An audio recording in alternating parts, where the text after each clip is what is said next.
기도하겠습니다. 아멘. 우리 옆에 분들하고 인사하시죠. 하늘의 것을 바라봅시다. 다시 한번 인사합시다. 당신도 소중하지만 하늘의 것이 더 소중합니다.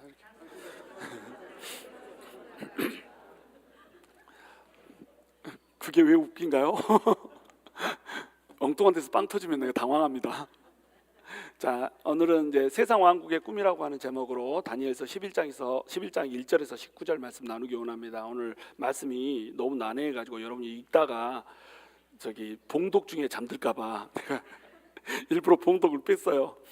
자, 지금 다니엘의 환상이 이어지고 있는데 다니엘의 환상 중에서 가장 난해한 예언, 다니엘서에 나오는 예언 중에 또 전체 성경 전체 중에 가장 난해한 예언이라고 말해주는 부분이 어떤 부분이냐면 우리 9장에 나오는 70일의 예언입니다. 이 70일에는 7일에가 있고 62일에가 있고 또 나머지 1일에가 있고 이래가지고 이것을 어떻게 조합을 하고 해석해야 될지 참 난해하단 말이에요.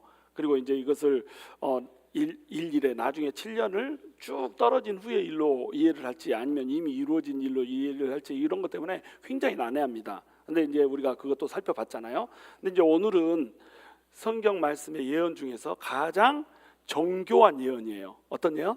가장 정교한 예언. 정교한 예언이라고 하는 것은 무슨 뜻이냐면 예언을 했는데 어떻게 예언했냐면 뭉뚱그려서 뭐 나중에 7년 환란이 있을 것이다 이런 식의 예언이 아니고 이런 일이 있을 것이고 이런 일이 있을 것이고 이런 일이 있을 것이고 그냥 왕들을 쫓아가면서 그리고 왕의 딸들 아들들을 쫓아가면서 이런 일들이 있을 거라고 하는 걸 세세하게 기록을 해놔버렸습니다. 그리고 이것이 역사 속에서 실제로 이루어져 버렸어요.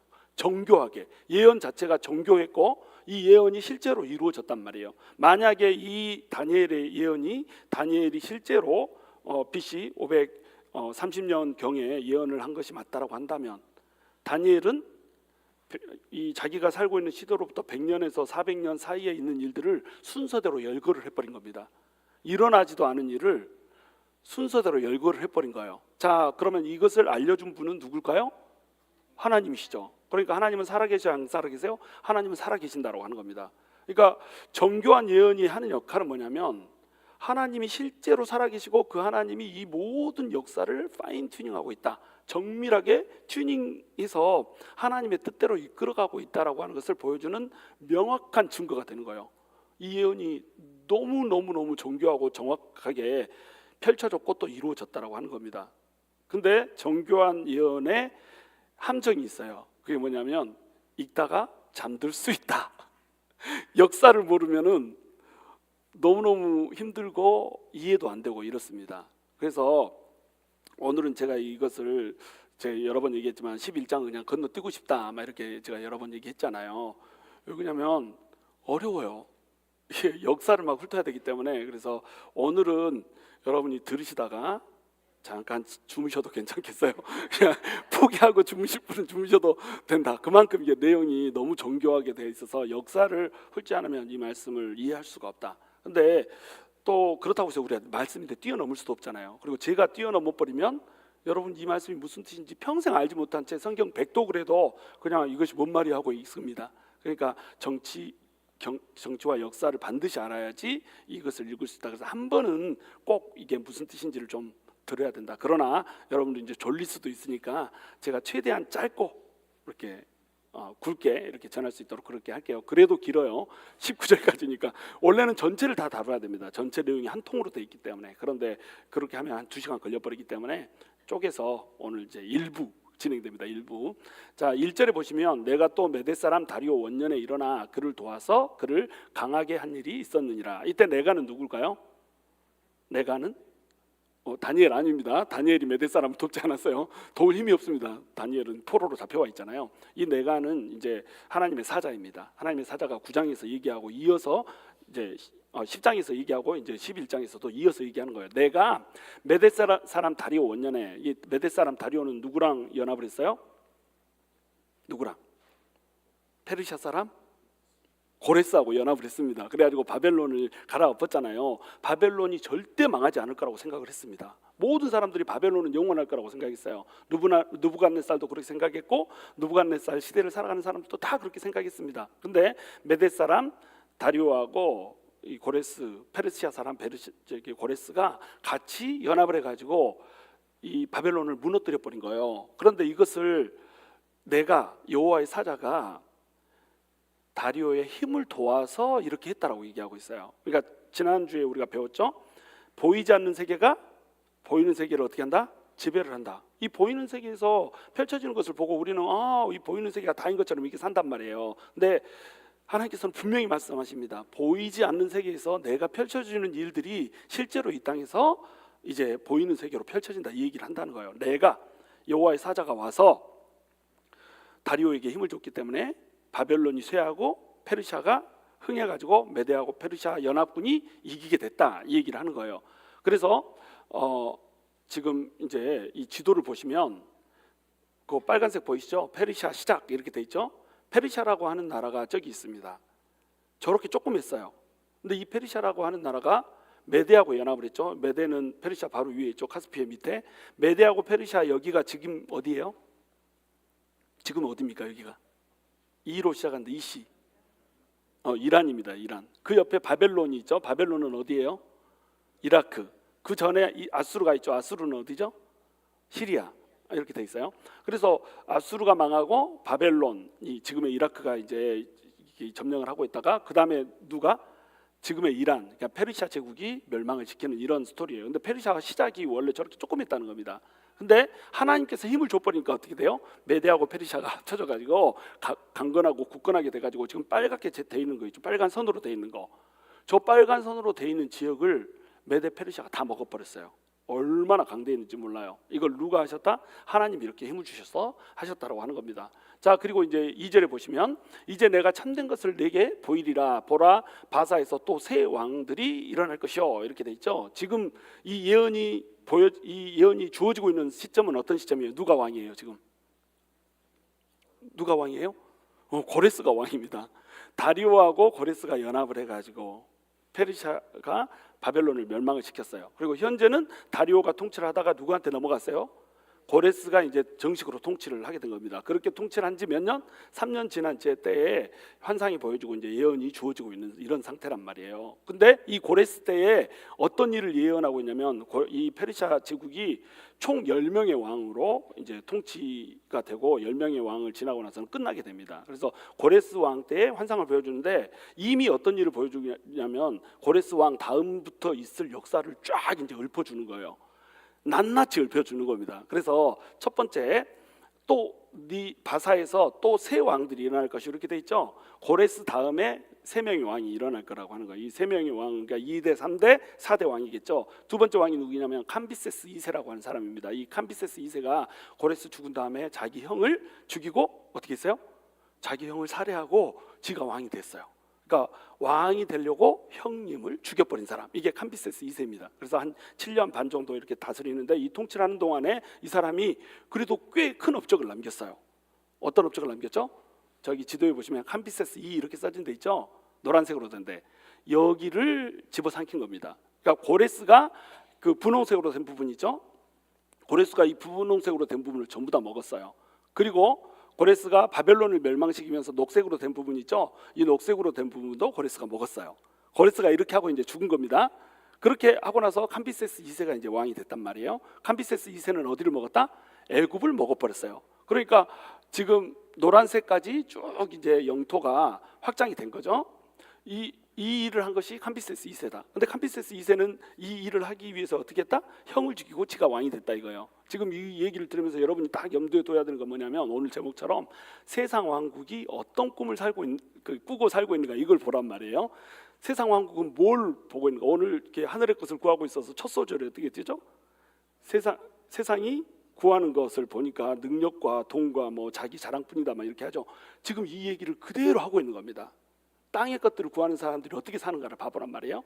이제 세 번째 이 왕, 다시 얘기해서 세 왕들의 두 번째죠. 그러니까 스멜디스라고 하는 이 왕이에요. 스멜디스라고 하는 사람은 원래 이 캄비세스의 형제입니다. 근데 이 가마우타라고 하는 사람이 있어요. 이 사람이 자기가 스멜디하고 되게 닮았었어요. 얼굴이 도플갱어, 똑같이 생겼어요.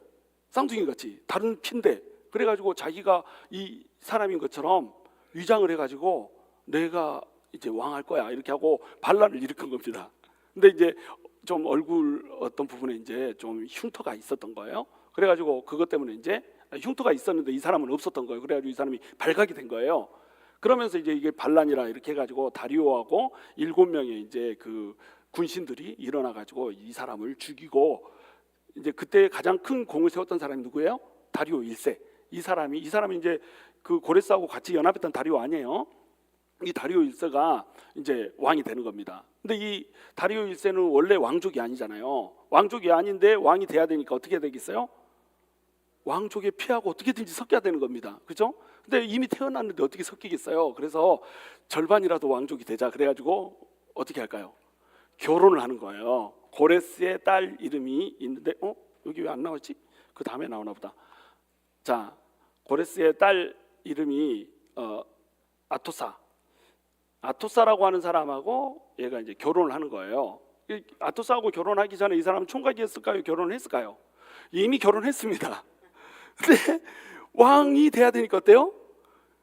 생태 같은 아내 놔두고 그냥 여자 데려다가 딱 살아버린 거예요. 중혼을 한 거예요. 그러니까 왕 되려고 와이프가 뭐가 없습니다. 자, 그렇게 해서 이 사람이 이제 왕이 됐는데, 이 사람은 캄비세스 왕은 자기 이제 직전에, 고레스 왕은 자기 직전이고, 고레스 대왕은 이렇게 넓은 영토를 차지했단 말이에요. 그리고 캄비세스 왕은 어떻게 했습니까? 그 민족의 수건, 나라의 수건이라고 할 수 있는 애굽을 또 집어삼켰어요. 그럼 자기도 뭔가 해야 되잖아요. 그러니까 눈길을 이제 서쪽으로 열어가지고 나는 그럼 헬라를 먹어야겠다. 그리고 헬라로 이제 전쟁을 하러 가는 겁니다. 근데 헬라로 전쟁하러 가서 무조건 이길 거라고 생각했어요. 왜냐하면 헬라가 어디 있냐면 주황색 보이시죠? 주황색 저기가 지금의 불가리아고 그 바로 옆에 이제 이렇게 생긴 거, 그게 이제 헬라예요. 마게도냐 헬라 이렇게. 거기가 이제 지금의 그리스입니다. 이 그리스까지 먹어불어야지 이러고 쳐들어간 거예요. 그러니까 이렇게 큰 나라고 이렇게 조그만 나라고 싸우면 누가 이겨야 돼요? 큰 나라가 당연히 이겨야 되는 걸로 우리가 생각을 하는데 싸우러 갔다가 여기서 져버린 겁니다. 그래가지고 이 전쟁 소식이 너무 기뻤어요. 이 그리스 사람이 이걸 이기고 나서 너무 기뻐가지고 그 중에 병사 한 명이 우리가 이겼다 이 소식을 전하려고 42.195km를 막 달려가가지고 이겼습니다 하고 죽었다고 전해주는 그 소식. 그게 이제 무슨 전쟁이에요? 그게 마라톤 전쟁. 그래서 마라톤이 생겼다 이렇게 얘기하잖아요. 그 마라톤 전쟁의 그 패배의 장본인이 누구다? 다리오 1세가 되는 거예요. 자, 그리고 이제 다리오 1세가 죽었으니까 2절 후반부에 보면 이렇게 나옵니다. 그 후에 넷째는 이렇게 나오죠. 그러니까 고레스 왕 넷째, 다섯 번째 왕이죠. 자, 그 후에 넷째 왕이 누구냐면 바로 아하수에로 왕인 거예요. 이 아하수에로 왕이 누구의 남편? ST? ST의 남편은 최성조 장로님이고, 에스더의 남편은 아하수에로가 이제 에스더의 남편인 거예요. 그리고 다리오 1세는 이제 여러분 성경책에는 어떻게 나옵니까?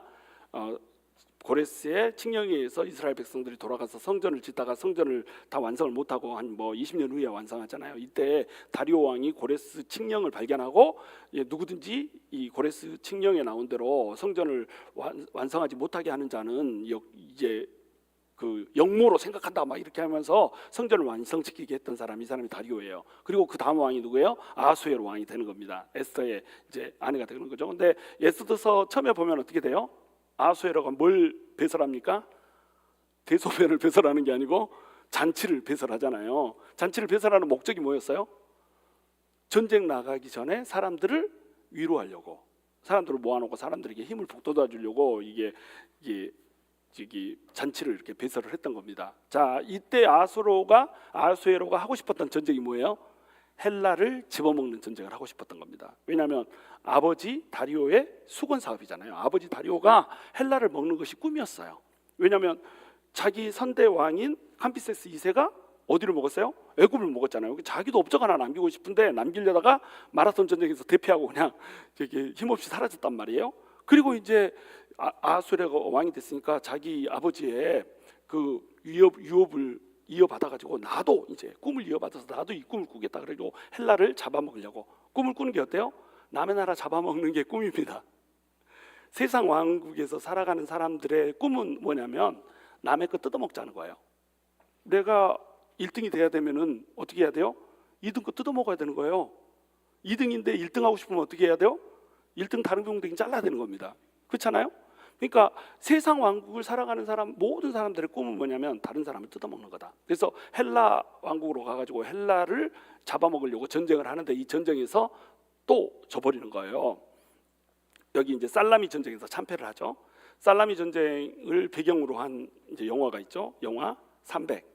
영화 300이라고 하는 전쟁의 후편, 이게 살라미 전쟁이에요. 전편은 테오필로스 전쟁이라고 그래가지고 이 살라미 전쟁이 있기 직전에 테오필로스에서 이것을 300명의 스파르탄 용사들이 이 페르시아 사람들을 막아주지 않았으면 살라미 전쟁에서 이길 수가 없었어요. 근데 시간을 지연해 주면서 살라미 전쟁에서 이길 수가 있었던 거죠. 그것이 이제 300 영화 300의 전편 후편에 이렇게 기록이 돼 있는 겁니다. 이렇게 묘사가 돼 있는 거예요.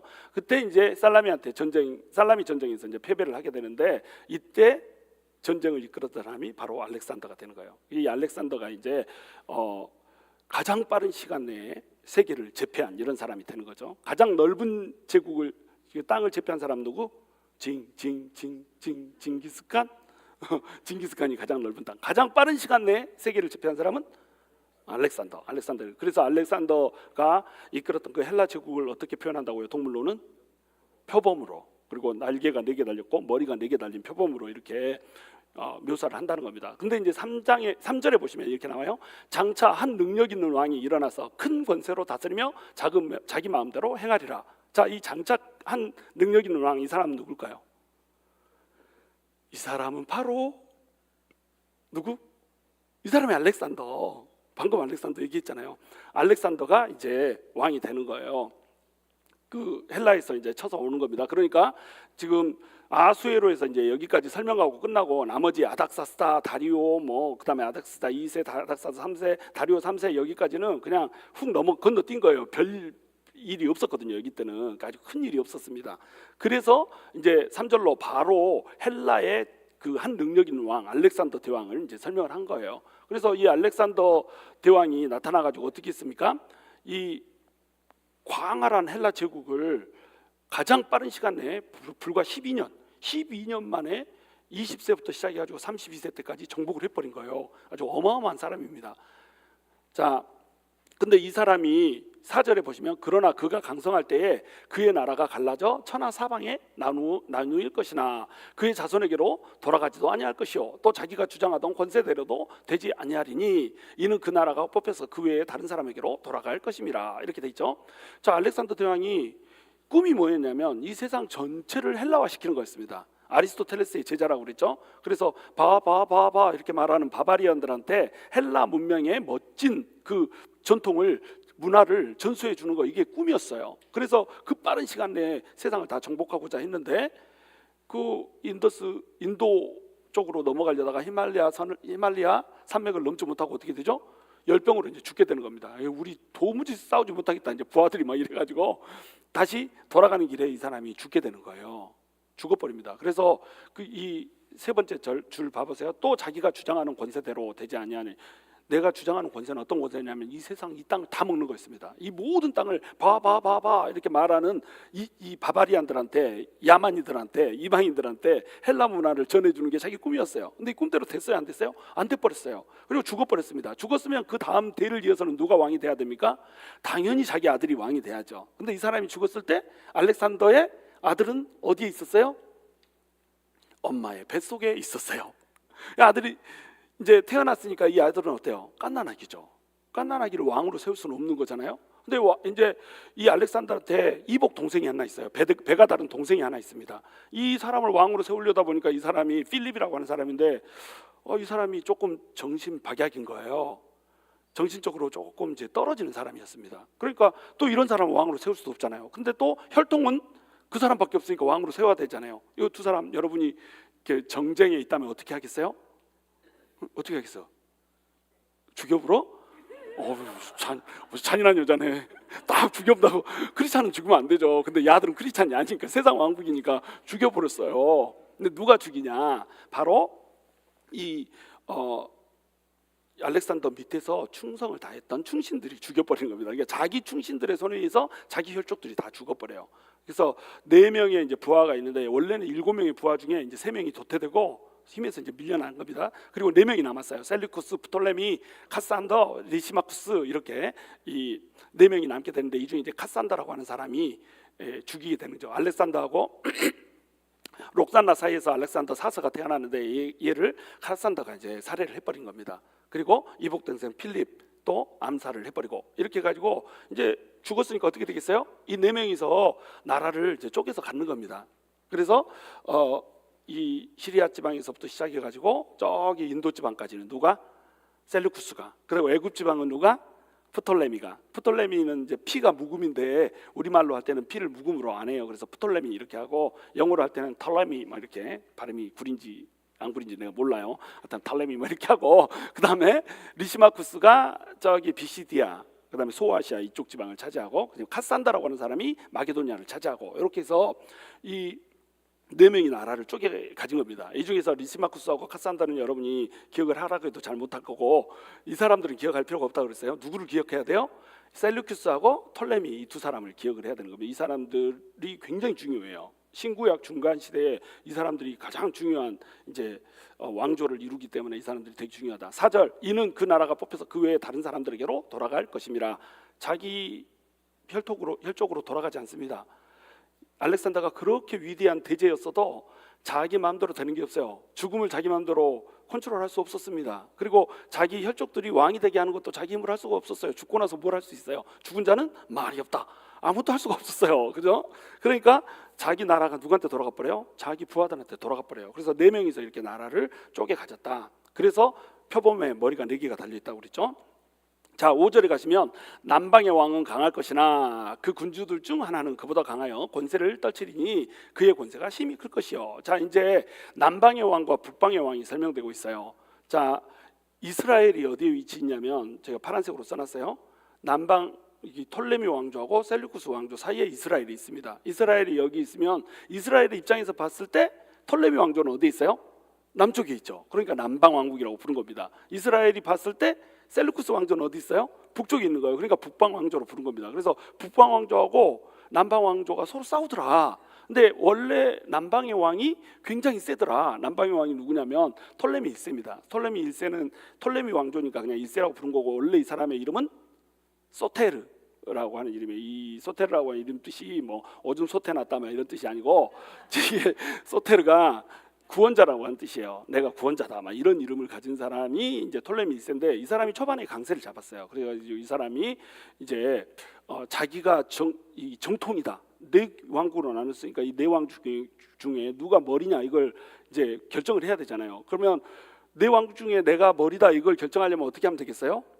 알렉산더 시체를 갖다가 자기 땅에다 박아버리면 되는 겁니다. 알렉산더는 지금 시체가 어디 있어요? 다메섹에 있었어요. 근데 다메섹에 있는 알렉산더의 시체를 타란에다가 어디에다가 멤피스에다가 딱 매장을 시켜버린 거예요. 그거 뭐 다시 도굴에 갈 수도 없고 멤피스에다 다시 이렇게 거기다 이제 매장을 시켰으니까 야 봐라 알렉산더 대제가 우리 헬라 제국의 대제가 여기에 묻혔다. 우리가 정통이다 이렇게 한 거예요. 이제 그때만 해도 이제 이 사람이 힘이 셌습니다. 그래가지고 이제 이 페르디카스라고 하는 사람이 침공을 하는 거예요. 열받은 거예요. 셀루쿠스 왕조에서 아니 우리가 저기 정통인데 네가 왜 정통이라고 그래? 다메섹에 있었는데 왜 네가 가져가냐? 다메섹은 어디 있냐면 북방 셀루쿠스에 속해 있거든요. 우리 땅에 있는 걸 가져가다 놓고 정통이라고? 막 이렇게 하면서 침공했다가 이 사람이 죽어버려요. 그러니까 누가 세다? 지금 톨레미가 굉장히 셌습니다. 그래서 톨레미가 지금 맨 처음에는 어디를 차지하냐면 이스라엘과 시리아 지방을 차지를 했던 거예요. 그러니까 이스라엘은 지금 어디에 속해 있습니까? 지금 현재는 애굽 쪽에 속해 있는 거예요. 톨레미 왕조에 속해 있는 겁니다. 그러니까 당연히 어디하고 친하겠어요? 톨레미 왕조하고 친하겠죠. 자, 그런데 이제 그 군주들 중 하나는 이렇게 돼 있죠. 이 그 군주들 중 하나는 또 다른 사람인 거예요. 이 사람이 이제 북방의 왕인 겁니다. 그래서 셀루쿠스의 니카도르라고 하는 사람이 이제 그 군주들 중 하나예요. 이 사람이 톨레미보다 더 강했다는 거예요. 그래갖고 이 사람이 일어나서 팔레스틴을 정복해요. 그러니까 이스라엘 지방을 이제 정복하는 거죠. 그리고 또 인도까지 이르는 광대한 지역을 통치를 이제 하게 되는 겁니다. 자, 재미없죠? 그래도 어쩔 수가 없어요. 이거 들어야 돼요. 자, 6절에 몇 해 후에 그들이 서로 단합하리니 곧 남방왕의 딸이 북방왕에게 가서 화친하리라. 남방왕이 이제 북방왕보다 세가지고 시체 탈 안에다가 심었잖아요. 그리고 이제 이스라엘도 차지하고 뭐 시리아도 차지하고 뭐 이렇게 했단 말이죠. 근데 북방왕이 다시 내려와가지고 어떻게 했습니까? 시리아를 다시 차지해버리고 또 팔레스타인도 다시 찾아가 버리고 이렇게 했어요. 더 세. 그러니까 남방왕 입장에서는 어떻게 하겠어요? 이거 화친 안 하면 우리가 당하게 생겼네 이런 생각을 한 겁니다. 그래가지고 야 이게 우리 화친하자 이래서 자기 딸을 시집을 보내요 북방왕한테. 근데 시집 보내면서 이제 이 사람의 심성 속에는 어떤 마음이 있을까요? 야 네가 가가지고 네가 거시기 해보라. 딱 이렇게 하고 보내는 겁니다. 이 거시기 속에 여러 가지 의미가 있는데 네가 남편의 마음을 확 사로잡아서 이 땅을 우리 쪽에다가 이 세작 역할을 이 간첩 역할을 해가지고 우리 쪽으로 어쩌든지 유리하게 네가 그 역할을 해야 된다 이렇게 해가지고 그 딸을 어떻게 했어요? 거기다 시집을 보냈단 말이에요. 근데 이 딸의 이름이 뭐냐면 베레네스라고 하는 이름이에요. 베레네게라고 부르고 베레네스라고 부르는데 이 베레네스라고 하는 사람은 시집을 보냈는데 이 시집 갈 때 안티오쿠스 2세였거든요. 데오스라는 사람인데 이 사람이 부인이 있었을까요? 없었을까요? 부인이 있어. 근데 부인이 있는데 화친을 맺자고 하니까 화친하려고 또 부인을 데려온 겁니다. 그러니까 이 부인 이름이 뭐냐면 라오디게라고 하는 사람이었거든요. 요한계시록에 보면 라오디게아 교회 나오죠. 그때 이름하고 똑같아요. 라오디게라고 하는 이 사람이 중전마마인 거예요. 근데 중전마마가 있는데 다른 여자를 데려온 거예요. 후궁을 데려온 겁니다. 그러면은 이 후궁이 아기를 낳았다. 그러면 이제 어떻게 되겠어요? 내 새끼하고 이 새끼 중에 세자 책봉을 누가 하냐? 이거 가지고 이제 쌈박질이 날 거 아니에요. 그러니까 이제 큰일 나게 생긴 거예요. 내 자식이 왕권을 놓칠 수도 있겠구나. 위기의식이 사로잡은 겁니다. 자 어떻게 해야 되겠어요? 여러분 같으면 어떻게 하겠어요? 잔인한 여자들 진짜 많. 여기 여군방의 여자들 주로 잔인하네요. 죽여버려. 그래가지고 진짜로 이 사람이 죽여버렸어요. 나오디게라고 하는 여자가 베레네게라고 하는 여자를 독살을 시켜버립니다. 그리고 그 아들도 독살을 시켜버려요. 그래서 생각해보니까 얘들만 독살시켜서는 안 되겠어. 요놈이 나쁜 놈이야. 누구? 남편. 이놈도 독살을 시켜버리고 그리고 같이 베레네게의 편을 들어서 함께 그쪽에 속했던 사람들을 전부 숙청을 해버립니다. 다 죽여버려요. 자 세상 왕국에 속한 사람의 잔인함입니다. 이게. 자 그래서 다 죽여버려요. 그래서 라오디게가 베레네스와 아이들 독살, 남편도 독살, 조력자는 그냥 이게 숙청 이렇게 해서 다 죽여버려요. 이게 보면 6절에 보시면 이렇게 나오잖아요. 그러나 그 공주의 힘이 쇠하고 그 왕은 서지도 못하며 권세가 없어질 뿐 아니라 그 공주와 그를 데리고 온 자와 그를 낳은 자와 그때 도와주던 자가 다 버림을 당하리라. 이제 말씀이 이해가 되죠. 이렇게 된 겁니다. 그래가지고 라오디게가 자신의 아들 셀류쿠스 2세를 왕으로 세운 거예요. 이게 이 사람이 이제 이름이 칼리니쿠스라고 하는 사람인 겁니다. 이름들 여러분 다 외울 필요는 없어요. 대충 흐름을 아십시오. 7절 그러나 그 공주의 본 족속에 난 자 중에 한 사람이 왕위를 이어 권세를 받아 북방왕의 군대를 치러 와서 그의 성에 들어가서 그들을 쳐서 이기고. 자 이제 남방왕이 시집을 보냈어요. 네가 저 거시기 해보라 이러고 시집을 보냈는데 거시기 하기는커녕 거시기 당해버렸어. 죽어버린 거예요. 그죠? 그러니까 이제 이 남방왕의 입장에서는 어때요? 자기의 누가 죽었어요? 동생이 죽은 겁니다. 오빠가 이제 왕이 됐어요. 근데 동생이 이제 왕이 죽어버렸잖아요. 독살 당해버렸잖아요. 그러니까 화가 나겠어요, 안 나겠어요? 이거 복수다. 복수 혈전. 그래가지고 이제 톨레미 3세 유엘게테스라고 하는 사람, 이 사람이 칼리니쿠스를 공격을 하는 거예요. 그래서 6년 동안 이제 남방과 북방 간에 전쟁이 이루어지는 겁니다. 이런 식으로 이제 150년의 전쟁이 펼쳐져요. 6년 전쟁을 하는데 누가 더 셌어요? 남방왕이 더 셌어요. 그래가지고 라오디게를 잡아서 죽이게 됩니다. 그리고 내려올 때 이제 전리품을 탈취하고 4,000달란트의 금, 2,500개의 우상 막 이런 것들을 가지고 오는 거예요. 이때 이제 우상은 뭐 감 나가서 가져오는 게 아니에요. 우상은 신이잖아요. 우리가 전쟁을 하면 너네 신을 우리 신이 이겼다 이렇게 가지고 신을 포로로 잡아오는 겁니다. 말하자면. 그래서 우상들을 2,500개를 다 잡아오는 거예요. 어떤 사람은 이제 이 우상들이 페르시아의 캄비세스가 애굽을 이렇게 정복했을 때 탈취한 것을 찾아온 거다 막 이렇게 얘기하기도 하는데 뭐 중요한 건 아니고요. 하여튼 그렇게 해가지고 전쟁에서 이겨버립니다. 그리고 전쟁에서 이기고 나서 톨레미 3세하고 셀루쿠스 2세 사이에 자 이제 우리 그만 싸우자. 나 복수했고 나는 이제 복수했으니까 이제 라오디게 죽인 걸로 원이 풀렸다. 더 이상 너네를 공격할 이유가 없다. 너네도 우리 공격 안 할 거지? 이렇게 해서 둘이 협정을 맺었어요. 셀루쿠스 2세 입장에서는 어때요? 용서가 돼요, 안 돼요? 용서가 안 되죠. 복수해야 되겠죠. 근데 힘이 있어요, 없어요? 힘이 없어. 복수라는 것도 힘이 있어야 복수를 하는 거죠, 그렇죠? 여러분 막 두 사람이 싸우는데 한 사람이 일방적으로 막 공격하고 한 사람은 막 이렇게 아무것도 못하고 막 이렇게 할 때 있잖아요. 그 사람이 온순해서 그런 게 아니에요. 힘이 없어서 그러는 겁니다. 힘이 있으면 머리 뜯습니다. 그런 것처럼 셀루키스 2세가 힘이 없으니까 이제 참은 거예요. 그래서 이 평화가 이루어지는 겁니다. 근데 구절에 보시면 북방왕이 남방왕의 왕국으로 쳐들어갈 것이나 자기 본국으로 물러가리라. 셀루키스 2세가 참을 수가 없었어요. 그래가지고 톨레미 3세하고 평화조약을 했는데 평화조약을 어기고 복수를 하려고 침공을 한 겁니다. 그런데 이길 수 있어요, 없어요? 이길 수가 없어요. 져버렸어요. 그래서 싸웠는데 대패를 해버립니다. 그래서 소수의 남은 군대만 이끌고 이제 퇴각을 한 거예요. 근데 10절에 보시면 그러나 그의 아들들이 전쟁을 준비하고 힘이 많은 군대를 모아서 물이 넘친같이 나아올 것이며 그가 또 와서 남방왕의 견고한 성까지 칠 것이요, 이렇게 돼 있죠. 왕이 이제 이 셀루쿠스 2세가 전쟁을 하고 나서 지니까 어때요? 아니 우리 라오디게아 저기 자기 엄마도 죽어버렸지. 그런데 내가 복수하려고 전쟁을 펼쳤는데 나도 지금 박삭 깨져버렸지. 이 사람이 이제 어떻게 해야 되겠어요? 나는 더 싸울 힘도 없고. 당연히 자기 아들들한테 막 이렇게 얘기할 거예요. 유언처럼 계속 그냥 귀에 박히게 얘기를 할 거 아니에요. 내가 그놈한테 복수를 했는데 힘이 없어서 복수를 못하고 복수하러 갔다가 저버렸으니까 너네는 기필코 복수를 하이, 이렇게 얘기를 했단 말이에요. 그 아들 두 명이 이름이 이제 나오죠. 하나는 셀루키우스 3세, 하나는 안티오쿠스 3세가 되는 거예요. 안티오쿠스 3세가 이제 누구의 아버지? 안티오쿠스 에피파네스의 아버지가 되는 거예요. 안티쿠스 4세의 아버지가 되는 겁니다. 이때 이제 안티쿠스 에피파네스가 누구예요? 막 이러고 있으면 나는 이제 좌절합니다. 지금 몇 주 동안 얘기했는데 안티오쿠스 에피파네스의 아버지 안티쿠스 3세, 그다음에 셀루키우스 3세가 누구예요? 다 셀루키우스 2세의 아들들입니다. 그래서 10절에 보시면 그의 아들들이 전쟁을 준비한다고 그러죠. 자, 힘을 길러야겠다. 이렇게 가지고 힘이 좀 길렀다 싶으니까 셀루키우스 3세가 전쟁을 하러 갑니다. 그러다가 시리아 전쟁에서 이 사람이 동료들한테 살해를 당해버려요. 그러고 나니까 이제 그 다음 왕이 누가 됐어요? 안티오쿠스 3세가 왕이 된 겁니다. 안티오쿠스 3세는 이제 진짜로 이제 복수를 해야겠다. 이렇게 가지고 페니키아하고 팔레스티안 이제 원정을 가가지고 어떻게 해요? 남방의 그 톨레미 4세한테 라피아 전투에서 패배를 해버린 거예요. 준비를 하고 또 준비를 했는데 또 어때요?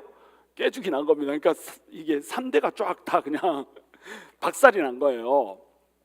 자, 12절, 그가 큰 무리를 사로잡은 후에 그의 마음이 스스로 높아져서 수만 명을 엎드러뜨릴 것이나 그 세력은 더하지 못할 것이요, 이렇게 돼 있죠. 자, 이렇게 3대에 거쳐서 다 이겨버렸어요. 남방왕이. 그렇죠? 남방왕이 11절 안 읽었군요. 11절, 남방왕은 크게 나와서 북방왕과 싸울 것이라. 북방왕이 큰 무리를 일으킬 것이나 그 무리는 그의 손에 넘겨준 바 되리라. 남방왕이 이겨버렸어. 다 이기고 나니까 남방왕이 어때요? 교만해져 버렸어요. 와, 내가 최고다 막 이렇게 돼가지고 이 사람이 뭔 짓을 해버리냐면 예루살렘으로 가가지고 예루살렘의 성전에 가서 지성소 문을 열고 들어가 버립니다. 지성소의 커튼을 열고 들어가 버려요. 쫙, 내가 왕인데 하나님이 나 말고 또 있다고 이러고 들어가 버려요. 그리고 나와서는 원인 모를 질병에 걸려서 병으로 싫은 소리만 앓다가 혹 죽어버려요. 이거 누가 친 거예요? 하나님이 쳐버린 거죠. 자, 그렇게 해가지고 이제 13절에 가시면은 북방왕은 돌아가서 다시 군대를 전보다 더 많이 준비하였다가 몇 해 후에 대군과 많은 물건을 거느리고 오리라, 이렇게 돼 있죠. 자, 이 교만해진 왕이 죽어버렸어. 톨레미 4세가 죽었어요. 그러니까 이 톨레미 4세를 이어서 왕이 된 톨레미 5세라고 하는 사람이 있는데 이 톨레미 5세는 4살밖에 안 먹은 깐난이야. 깐난쟁이가 왕이 돼야, 뭐 적통이니까 왕이 된 거예요. 그러니까 전국이 막 어수선하겠죠. 이 틈을 터가지고 이제 전쟁을 다시 일으키는 겁니다. 라피아 전투에서 패한 안티오쿠스 3세가 카스피의 그 북쪽에 이제 카스피아가 있고 동쪽으로 가면 인더스 강이 있죠. 거기까지를 영토로 확장을 한 거예요. 영토로 확장하면 뭐가 생기죠? 돈이 생기죠. 거기서 조공을 얻어내니까. 또 누가 생겨요? 군대가 생기죠. 군사를 징병을 하니까. 그래서 여기까지 막 해가지고 힘을 기른 다음에 국력을 배가시키고 전열을 가다 놓고 이래가지고 남방왕국을 공격했다. 그때 남방왕국의 왕은 누구다? 4살짜리 깐난쟁이다. 깐난쟁이가 싸움을 할 수 있는 지휘권이 있어요, 없어요? 지휘권이 없는 거예요. 어수선한 겁니다. 이 틈을 노린 거예요. 이때를 노린 거야, 이렇게 하고 목젖을 딱 친 겁니다. 14절, 그때 여러 사람이 일어나서 남방왕을 칠 것이요, 내 백성 중에서도 포악한 자가 스스로 높아져서 환상을 이루려 할 것이나 그들이 도리어 걸려 넘어지리라. 이때 똑같이 일어난 사람이 있었습니다. 그게 누구냐면 유대인들이 일어났어요. 지금까지 어디에 지금 그 식민지로 있습니까? 톨레미 왕조의 식민지로 있어요. 그러니까 지금 톨레미 왕조가 지금 쇠퇴해질 때 이때 우리가 독립하자. 다니엘에게 얘기했던, 지금 다니엘이 예언하고 나서 한 300~400년 후의 일이잖아요. 그러니까 다니엘이 예언했던 그 우리가 독립하는 시점, 이 시점인가 보다. 이렇게 해가지고 환상을 이루자, 환상을 완성하자, 이렇게 해가지고 유대인들이 일어나서 전쟁을 이제 한 겁니다. 근데 이 전쟁에서 어떻게 해요? 져버려요. 왜냐하면 이들은 하나님이 자기들을 구원해주고 건질 거라고 생각을 하지 않고 정세에 의해서 자기 힘으로 일어날 수 있다고 믿었던 겁니다. 자, 그래서 여기서 이제 진짜 중요한 얘기가 나와요. 이 얘기가 제일 중요한 얘기인 겁니다. 자, 남방왕하고 북방왕이 싸웁니다. 남방왕이 북방을 공격해요. 북방이 또 남방을 공격해요. 시집 보내요. 또 이쪽에서도 시집 보내요. 막 결혼을 통해서 평화를 하고, 평화 속에 뭐가 있어요? 이면에 누군가를 죽이겠다라고 하는 의도가 있는 거예요. 이렇게 해서 자기가 서로 자기들끼리 잡아먹으려고 합니다. 이것이 어디가 가는 길이에요? 세상 왕국이 가는 길이에요. 이게 요점입니다. 이 얘기하려고 이렇게 길게 이제 얘기를 하는 거예요. 이렇게 세상 왕국은 자기들끼리 이 세상에 썩어지는 것들을 뜯어먹으려고 애를 쓰고 있다, 이 얘기를 하는 겁니다. 그런데 사실 이 이면에는 누가 힘을 줘야 된다는 거예요? 하나님이 힘을 줘야 이 하나님이 힘 주신 자가 먹는다라고 하는 거예요. 하나님 없이는 세상의 왕국들이 할 수 있는 것이 아무것도 없다는 겁니다. 인생이 전부 다 인생에 불과하다고 하는 것, 이것들은 하나님도 아니고 신도 아니고 뭐 자기 힘으로 뭔가를 개척할 수 있는 존재가 절대 아니라고 하는 거, 이것을 가르쳐 주는 거예요. 그런데 이 인생들이 아무리 힘이 좋아도, 아무리 제국의 왕이어도 아무런 힘이 없잖아요. 자기 인생을 자기 스스로 어떻게 할 수가 없어요. 막 죽어버리고 이러잖아요. 그런데 이 시대를 살아가고 있는 독특한 사람들이 있단 말이에요. 특별한 사람들. 그게 누구죠? 하나님의 백성들, 저와 여러분이 이런 사람들인 겁니다. 이 사람들은 세상의 왕국에서 세상 사람들이 살아가는 방식대로 살면 돼요, 안 돼요? 안 된다라고 하는 거예요. 그런데 이 세상 왕국에서 세상 사람들이 사는 방식하고 똑같이 하나님의 백성들이 살더라는 겁니다. 톨레미가 힘 있으면 톨레미한테 붙었다가, 셀루키스가 힘 있으면 셀루키스한테 붙었다가, 강한에 붙었다 쓸개에 붙었다, 강한에 붙었다 쓸개에 붙었다. 무슨 이게 사박자 춤추는 것도 아니고 휘둘휘둘하면서 이쪽 저쪽으로 붙었다 떨어졌다 한다라고 하는 겁니다. 이것이 하나님의 백성이 사는 방식이 아니라는 거예요. 근데 하나님의 백성이 이렇게 안 살아야 되는데 어떻게 하냐면 하나님을 올려다보는 것이 아니라 이 땅에서 힘 있는 자들한테 붙어서 어떻게 살아보자. 자, 이 일이 언제 일어났었어요? 똑같이 아수르가 쳐들어올 때도 이 일이 일어났잖아요. 그렇죠? 아수르가 세상을 지배할 때 어떻게 했습니까? 아수르한테 붙었다가 어디에 붙었다가 애굽한테 붙었다가, 바벨론이 이제 일어나가지고 침공을 하고 이럴 때는 어땠습니까? 바벨론한테 붙었다가 애굽한테 붙었다가. 하나님은 안중에 있어요, 없어요? 하나님은 안중에 없어. 계속 아수르에 붙었다가 애굽에 붙었다가 바벨론에 붙었다가 애굽에 붙었다가. 그래서 호세아서에서는 이러한 이스라엘 백성들을 어떻게 표현한다고요? 비둘기로 표현하잖아요. 그죠? 어떤 비둘기? 바벨론을 향해서 날아가는데 고기는 어디를 향해요? 애굽을 향해. 아, 이리 가려면 이렇게 가야죠. 고기는 이리 보고 이렇게 가. 호세아에서의 표현입니다. 이게. 아수르를 쳐다보고 아수르로 날아가면서 애굽을 쳐다보고 바벨론으로 날아가면서 애굽을 쳐다보는 이 두 눈 가진 비둘기로 표현하는 거예요. 이 비둘기는 눈이 안 돌아가잖아요. 그러니까 고개를 돌려야 되잖아요. 고개 돌리고 이렇게 날아가는, 얼마나 비참합니까? 이게 하나님의 백성의 모습이었다는 겁니다. 근데 똑같이 시간이 흐르고 흘러서 이렇게 많은 교훈을 주시고 또 환상을 보여줬음에도 불구하고 똑같이 이 시대도 어떻게 한다는 거예요? 톨레미를 보고 셀루쿠스를 보고 이렇게 살아가더라는 거예요. 그러니까 그러다가 어땠다? 망했다. 도리어 걸려 넘어졌다. 이렇게 표현하죠. 자기 힘으로 일어나려고 하는 자는 걸려 넘어진다. 그러니까 우리가 세상 왕국들이 살아가는 방식들대로 세상 사람들은 살아가지만 우리는 어떻게 살아야 된다? 우리는 우리의 방식이 있다는 겁니다. 그리스도인들의 방식이 있다는 거예요. 그리스도인들의 방식은 뭡니까? 하늘의 것을 구하게 하소서. 하늘의 것을 구하고 사는 것이 뭐예요? 노래만 하면 웃어. 하늘의 것을 바라보고 사는 것이 뭐예요? 우리가 살아가는 방식이라는 거예요. 지금 이 얘기를 하는 거예요. 자, 15절을 보면 이에 북방왕은 와서 토성을 쌓고 견고한 성읍을 쌓고 점령할 것이요. 이 견고한 성읍이 어떠냐면 페니키아에 있는 두로와 시돈에 있는 성읍들입니다. 견고해서 무너지지 않을 것 같았어요. 근데 토성을 쌓아가지고 성보다 더 높이 쌓은 다음에 여기서 내려와 가지고 이제 공격을 해버리죠. 남방 군대는 그를 당할 수 없으며 또 그가 택한 군대라도 그를 당할 힘이 없을 것이므로 오직 와서 치는 자가 자기 마음대로 행하리니 그를 당할 사람이 없겠고 그는 영화로운 땅에 설 것이요 그의 손에는 멸망이 있으리라. 여기서 영화로운 땅은 어딜까요? 영화로운 땅은 예루살렘 땅에 섰습니다. 드디어 이제 먹었어요.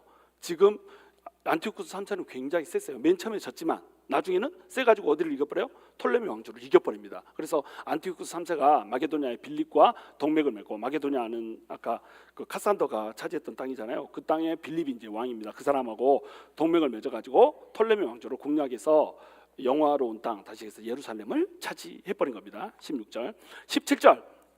그가 결심하고 전국의 힘을 다하여 이르렀다가 그와 화친할 것이요 또 여자의 딸을 그에게 주어 그의 나라를 망하게 하려 할 것이나 이루지 못하리니 그에게 무익하리라. 자, 이제 이 안티오쿠스 에피파네스 3세가 이제 전쟁을 해가지고 이겼습니다. 예루살렘까지는 차지했어요. 근데 예루살렘을 차지했다고 해서 애굽을 다 차지한 건 아니잖아요. 애굽하고 전쟁하면 어떻게 되겠어요? 피를 많이 흘리겠죠. 그러면 피를 많이 흘리지 않고 애굽을 이길 수 있는 방법은 뭐겠어요? 아까 애굽에서 남방왕이 썼던 그런 방식하고 똑같은 방식 취하면 되겠죠. 결혼시킨 겁니다. 그래서 자기 딸을 시집을 보내요. 그 딸 이름이 주세요 농심 클레오파트라를 이제 시집을 보내요. 이 클레오파트라는 나중에 이제 로마 시대에 나오는 클레오파트라고는 달라요. 이게 100년 후의 얘기입니다. 자, 클레오파트라라고 하는 딸이 있는데 이 딸을 시집을 보내요. 그래가지고 이 딸한테도 안티오쿠스 3세가 뭐라고 얘기하냐면, 야, 네가 가가지고 거시기 해보라 이렇게 얘기하는 거예요. 이 거시기에 어마어마한 의미가 숨어져 있다는 거예요. 이 거시기에 네가 이렇게 해가지고 꼬셔가지고 남편을 확 마음을 사로잡은 다음에 우리한테 정보도 주고 나중에 이제 네가 막 여기를 장악해보라 막 이렇게 얘기를 한 겁니다. 그래서 클레오파트라가 그 마음을 갖고 맨 처음에는 딱 갔어요. 그래서 시집 가서 딱 보니까 이 톨레미 5세 그 4살의 왕이 됐던 그 걔가 이제 자랐잖아요. 지금 청년이 됐는데 어머 너무너무 자상한 거예요. 스윗 소프트요. 그냥 솜사탕 것도 달콤하고 그냥 부드럽고 막. 그러니까 자기 아버지 맨날 그 자기 지금 시집 보냈잖아요. 딸이 그 저기 라오디게가 독살시켜가지고 시집 온 사람 베르네스 죽이는 거 봤으면은 자기도 가면 그렇게 될 수도 있잖아요. 근데 자기 나라를 위해서 자기한테 죽으라고 보내놓은 거예요. 그럼 아버지가 좋겠어요? 지금 이 남자가 좋겠어요? 남자가 좋아. 그게 딸 자식 키워놔봤자 필요가 없다니까. 그래가지고 이게 지금 돌아가봤자 그 저기 셀루쿠스 왕조로 돌아가봤자 자기는 그냥 그런 취급받고 사는 사람이에요. 정략으로 해서 던져주는 이런 사람. 근데 여기 있다고 와서 보니까 이 남자가 나한테 너무 잘해주네. 응? 우리 손성비 씨랑만큼 잘해주네.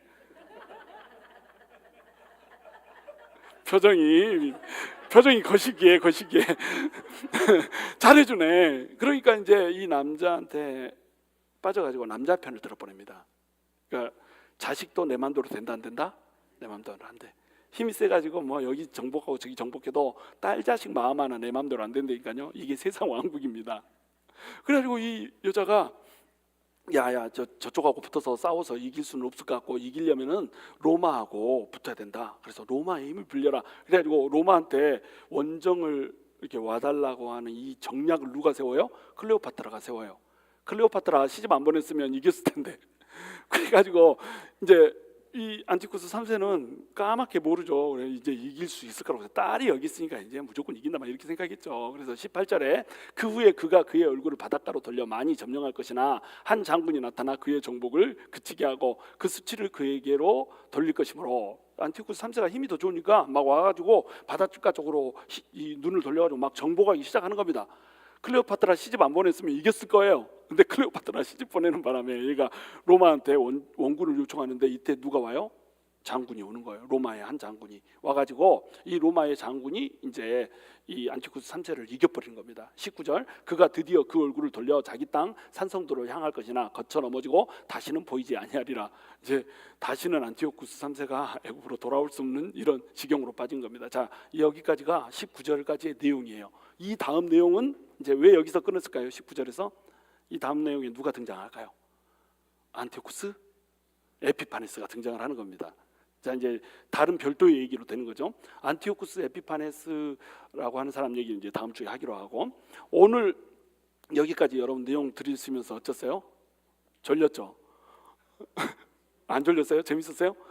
아이고, 제가 오늘 어저께 내가 밤을 잘 못 잤어요. 잠을 잘 못 잤어요. 왜냐면 이거 전해야 되나 말아야 되나, 어제까지도 막 고민이 되더라고요. 이거 전하면 다 저기 입신하실 텐데 어떡하나 막 이렇게 하면서 이거 성경하고 별로 관련도 없는 거 같고, 이거 하나님 얘기는 하나도 없고 맨날 지들끼리 전쟁하고 박 터진다는 얘기를 하고, 이거 점프할까? 근데 또 내가 점프하면 안 되잖아요. 이제 이 얘기를 해드리는데, 여러분 이 얘기를 다니엘서에 기록해 놓은 목적이 있습니다. 그리고 제가 설교를 건너뛸 수 없는 목적이 여기 있어요. 이게 뭐냐면, 하나님께서는 이렇게 세세하게 모든 역사들을 파인 튜닝하고 계신다. 완전히 섬세하게 주물러 이렇게 해서 이 세상을 인도하고 계신다라고 하는 것을 보여주는 거예요. 이렇게 세세하게 역사가 기록되어 있기 때문에, 예언을 여러분 400년 전에 했는데 이렇게 딱 맞아떨어질 수 있을까요? 왕의 이야기, 딸의 이야기, 시집간 얘기까지 다 나오는데 이런 얘기를 어떻게 예언으로 해낼 수 있을까요? 근데 이것 때문에 어떤 학자들은 이 다니엘서는 다니엘이 기록하지 않고 다니엘이라고 하는 필명을 써가지고 BC 2세기에 어떤 사람이 다 역사를 보고 난 다음에 기록했다, 이렇게 헛소리를 하는 사람도 있습니다. 이런 사람은 이제 이단이에요, 제가 보기에는. 근데 신학교에서 버젓이 가르치고 있어요. 내가 신학교에 이제 필러 신학교를 다닐 때, 내가 필러를 그만둔 이유가 그겁니다. 다니엘서를 공부하는데 그렇게 가르치는 거예요. 그래서 내가 학기 내내 싸웠죠. 그리고 이런 식으로 주장하면 이건 크리스찬도 아니다 이렇게 했죠. 그랬더니 말을 이쁘게 안 한다고 막 뭐라고 하는 거예요. 그래서 이제 논쟁을 그치고 그 학점 내가 B를 맞았는데 교사하고 학기 내내 싸웠습니다. 다니엘이 기록하지 않았다는 거예요. 근데 예수님도 다니엘이 기록했대잖아요. 근데 지가 뭔데 다니엘이 기록 안 했대? 그 정도로 정교하다는 겁니다. 이건 다니엘이 400년 전에 기록된 책일 수가 없다, 이렇게 생각하는 거예요. 이 항변의 요지가 뭐냐면, 아니 BC 6세기에 BC 2세기에 일어날 일을 왜 이렇게 자세하게 적어줄 필요가 있냐, 이게 항변의 이유예요. 그렇게 따지면 나중에 이제 보면은 로마에 의해서 AD 70년에 예루살렘 성전이 망할 것도 기록하고 있거든요. 아니 BC 2세기에 뭐 하려고 AD 70년에 예루살렘이 망할 걸 기록해 줍니까? 그런 논리로 하자면 거기까지 기록했잖아요. 그러니까 이런 헛소리를 하는 사람들의 말에 우리가 귀 기울일 필요가 있다 없다? 없다는 거예요. 하나님께서 그렇다면 왜 BC 6세기에 BC 2세기에 일어날 일들, AD 이제 1세기에 일어날 일들을 왜 기록해 주고 있는가? 그거는 왜 그러냐? 오고 가는 모든 세대에 하나님을 믿는 사람들이 다 알라는 거예요. 뭘 알라는 겁니까? 하나님은 살아 계시고 그분이 이 세상을 주관하고 계시고 모든 인생의 여정들을 파인 튜닝하고 있다, 섬세하게 만지고 가고 계신다, 이거 보여주는 겁니다. 이걸 모르는 사람은 세상 왕국의 법칙으로 사는 거예요. 이걸 아는 사람은 어때요? 하나님한테 모든 것을 던져서 맡길 수가 있는 겁니다. 세상 왕국의 방식대로 살지 않고 하나님을 올려다보면서 살 수 있다는 거예요. 하나님을 바라보면서 하늘의 것을 구하면서 살 수 있다라고 하는 것을 얘기를 해주고 싶은 겁니다. 내가 세상의 주관자다. 그런데 이 왕들의 제국들, 예수를 믿지 않는 사람들, 하나님을 믿지 않는 사람들의 인생도, 그 나라도, 그 민족도 전부 다 하나님이 만지고 계신다라고 한다면 네 인생은 어떻겠냐 이 말이에요. 내가 택정하여서 태초 이전에 불러서 모았던 네 인생은 내가 어떻게 하겠냐는 거예요. 너네를 내가 자녀로 삼았고 아들로 삼았고 딸로 삼았는데 너네 인생은 내가 만져주지 않을 것 같으냐? 이 얘기하는 겁니다. 너네 인생 한 발짝 한 발짝, 한 호흡 한 호흡, 지금 막혀있는 것 같고, 지금 여기 톨레미한테 치는 것 같고, 셀루키우스한테 치는 것 같고, 맨날 치면서 사는 것 같지만, 그래서 항상 여기저기에 억눌리고 짓밟히면서 사는 것 같지만, 그 인생에도 내 뜻이 있고 그 인생에서도 내가 이루고자 하는 나의 계획이 있다는 거예요. 그리고 그 인생 속에서도 나는 너의 감정 하나하나, 인생 하나하나, 발자국 하나하나 섬세하게 터치하고 가고 있다라고 하는 것, 이것을 말씀해 주고 싶은 겁니다.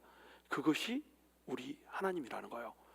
그 하나님이 여러분 우리의 인생을 주도하고 계십니다. 그 하나님은 살아계시고요, 600년 전, 700년 전, 1000년 전, 1500년 전, 4000년 전에 이미 우리한테 일어난 일들을 전부 예언하고 계시고 그 예언대로 문자 그대로 하나하나 이루어가고 계시는 분. 오늘 11장 말씀을 봐보세요. 어떻게 이렇게 예언을 해놓고 이 예언들이 문자 그대로 이루어질 수 있냔 말이에요. 심지어는 다니엘이 안 썼다라고 믿을 만큼 이렇게 정확하게 예언을 해놓고 이것을 할 수 있냔 말이죠. 자, 이 하나님을 우리는 살아계신 하나님이라고 믿을 수 있습니까? 없습니까? 믿을 수밖에 없는 거예요. 여러분, 정말로 하나님이 있을까 없을까 이것을 빼놓고 이 역사만 보고, 이 예언된 역사만 보고, 이 예언된 역사가 이루어지는 것만 딱 보면, 눈 정직한 사람이라고 한다면 하나님 있어요 없어요? 하나님이 있다는 겁니다. 하나님이 없는 사람에게는 하나님이 있음을 명확히 역사를 통해서 보여주는 거예요. 하나님을 믿는 사람에게는 뭘 보여줘요? 그 하나님이 네 인생도 책임지고 인도하고 있다라고 하는 거, 이것을 보여주는 겁니다. 여러분, 인생이 힘들고 거친지 알아요. 제 인생도 쉽지 않거든요. 힘들고 거칠거든요. 근데 이 힘들고 거친 인생 속에서 하나님은 우리의 손을 잡고 한 발짝 한 발짝 하나님의 뜻과 계획 가운데서 이끌어가고 계신다라고 하는 것. 그러므로 우리는 이 세상 속에서도 세상 왕국을 사는 사람들이 세상 바라볼 때에 여전히 변함없이 하나님을 흔들리지 않고 바라볼 수 있다라고 하는 것. 그 사람에게 하나님께서는 하나님의 나라와 하나님의 영광을 선물로 주신다라고 하는 것. 이것을 여러분 확신하는 은혜가 있게 되기를 주님의 이름으로 축원합니다.